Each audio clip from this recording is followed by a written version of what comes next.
వినూత్న ఆలోచనలతో ముందుకు రండి. ప్రజలకు జవాబుదారీగా ఉండాలి. రాష్ట్రాన్ని ఆదర్శంగా తీర్చిదిద్దాలి. ఉన్నతాధికారులకు సీఎం రేవంత్ రెడ్డి దిశానిర్దేశం. త్వరలోనే జిల్లాలో పర్యటిస్తామని స్పష్టీకరణ. నిన్న సీఎం రేవంత్ రెడ్డి గారు 2 రివ్యూలు నిర్వహించారు. ఒకటి command control centre, police command control సెంటర్లో ఒక రివ్యూ నిర్వహించారు. అక్కడ డ్రగ్స్ మీద ఉక్కుపాదం మోపుదాం, గంజాయి డ్రగ్స్ అక్రమ రవాణా నియంత్రిస్తామని చెప్పారు. నిన్న సాయంత్రం సెక్రటేరియట్లో అన్ని శాఖల హెడ్స్తోని హెచ్ఓడీలతోటి నిన్న సెక్రటేరియట్లో రివ్యూ చేసినారు. సెక్రటేరియట్ రివ్యూలో కూడా రాష్ట్రాన్ని ఆదర్శంగా తీర్చిదిద్దేందుకు మంచి ప్రణాళికలతో ముందుకు రావాలని పిలుపునిచ్చారు. నేను కూడా త్వరలోనే జిల్లాలో పర్యటిస్తా అని చెప్పిండు ఆయన. అట్లనే మీరు పార్టీల మీద, రాజకీయ అంశాల మీద నిఘా తగ్గించి జర శాంతి భద్రత మీద నిఘా పెట్టునని ఒక సీఎం హోదాలో పోలీసు అధికారులను అడుక్కోవాల్సిన పరిస్థితికి రేవంత్ రెడ్డి గారు పడిపోయినరు. నిజంగా ఇది విషాదకరం. ఆయన రాష్ట్రానికి ముఖ్యమంత్రి, 5 కోట్ల మంది తెలంగాణ ప్రజలకు ఆయన పాలకుడు. ఆయన దగ్గరనే ల్యాండ్ ఆర్డర్ ఉంది, హోంశాఖ ఉంది.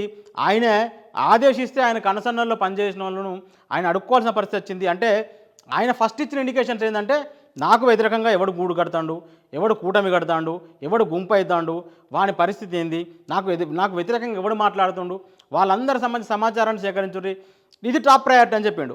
ఆ టాప్ ప్రయారిటీ మీదనే నిఘా విభాగం, పోలీస్ యంత్రాంగం, అన్ని వ్యవస్థలు దృష్టి సారించినాయి. ఫలితంగా రాష్ట్రంలో శాంతి భద్రతల వ్యవస్థ అతలాకుతలమైంది, అస్తవ్యస్తమైంది. రోజుకో చోటున దారుణాలు జరుగుతున్నాయి. హైదరాబాద్ నగరం నడిబొడ్డున ఒకటే నెలలో 30కి పైగా హత్యలు జరిగినాయి. ఇంత జరుగుతూ అంటే కూడా పోలీసు వాళ్ళను 30 మంది ఎస్ఐ సిఐలను సస్పెండ్ చేయాల్సిన పరిస్థితి వచ్చింది.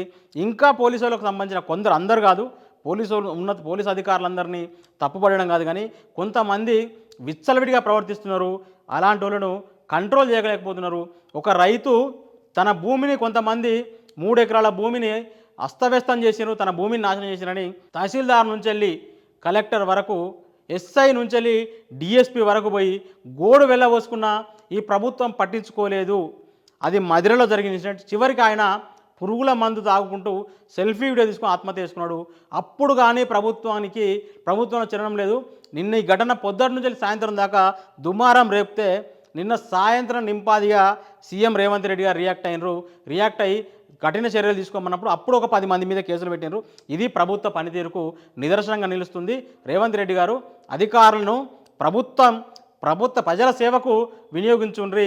మిమ్మల్ని ప్రశ్నించటోళ్ళు, మీకు వ్యతిరేకంగా మాట్లాడేటోళ్ళు, మీకు వెల్విషర్సే వాళ్ళు మీ తప్పులను ఎత్తి చూపుతున్నారంటే మీ పాలన గాడిన పడాలి, ఇక్కడిక్కడ సరి చేసుకోవాలని చెప్తున్నట్టు వాళ్ళ మీద కాదు మీరు నిఘా పెంచాల్సింది, ప్రజల మీద. అంటే ప్రజల మాన ప్రాణాల రక్షణ మీద ప్రభుత్వం దృష్టి సారించాలి. ఇకనైనా మీరు వాస్తవంలోకి వచ్చారు, దీన్ని స్వాగతిద్దాం.